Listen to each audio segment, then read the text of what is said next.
महबूब के दिल में मोहब्बत है या धोखा, प्यार है या फ़रेब, ये जानने के लिए बस आपने ये अमल करना है।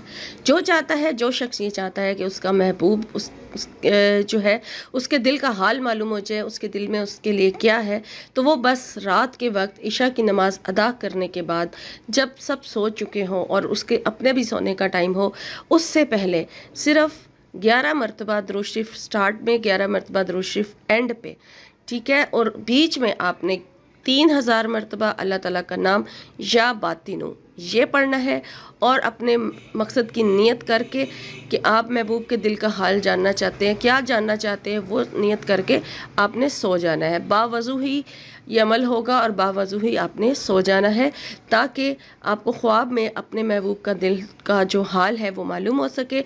और ये अमल आपने 7 दिन करना है। 7 दिन के अंदर अंदर आपको अपने महबूब के दिल का हाल मालूम हो जाएगा।